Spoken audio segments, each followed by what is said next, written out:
Papa, no?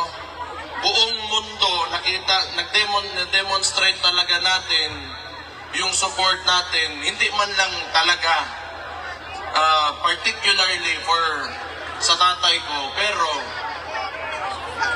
sa anong klaseng gusto natin na Pilipinas na magkaroon tayo. At talagang sigurado ako, hindi yung paraan ng administrasyon ngayon.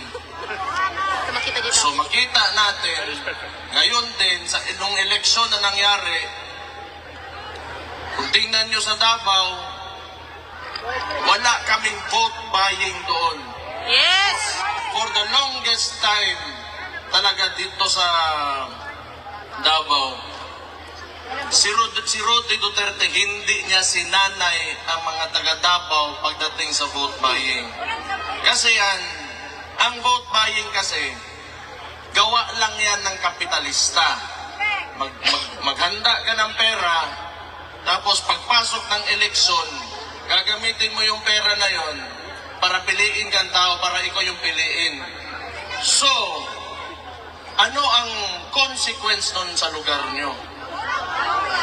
Malamang, kung ikaw politiko ka at negosante ka rin at the same time, ang tendency niyan, babawiin mo yung nawala mo yung pera mo kasi nangapital ka pagpasok mo sa posisyon. Tama! So mahalaga, yun na nga, ever since, ang ginagawa namin sa Davao, kinukuha namin yung mga nagbibigay na those who engage in vote buying, but still, we vote for those who we truly believe should run government. So hindi na natin maiwasan na may mga politiko talaga gumagamit ng pera to convince para mabigay sa kanila yung boto.